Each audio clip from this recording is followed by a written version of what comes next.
New recruits to Ukraine's territorial defense forces in Kiev got a lesson on Wednesday in newly arrived weaponry meant to punch a hole through a Russian tank. And this instructor, who only gave his name as Alex, told Reuters these men were ready to welcome the Russian army when it tries to take the city.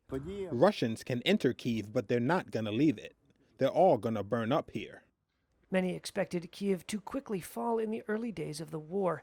But 2 weeks into the Russian invasion, which Moscow calls a special military operation, Moscow's military missteps and tenacious Ukrainian resistance has kept the capital from changing hands.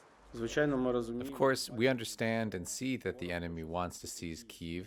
We understand that very well. Oleksiy Kuleba is the governor of the Kiev region. Of course, they were not able to seize Kyiv immediately. Their aim was to do so in 2 or 3 days. This is a well-known fact. They failed because of the heroic actions of our armed forces and ordinary people who stood up to defend our city, our country.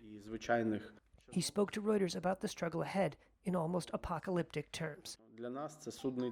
For us, this is Judgment Day. It is a struggle between good and evil. And either way, we would die, but we would not let them seize our city. Sounds and symbols of Ukrainian resolve spring up around the city. On Wednesday, the remaining musicians of the Kiev Classic Symphony Orchestra performed the Ukrainian and European Union anthems. The show was broadcast live on Ukrainian TV.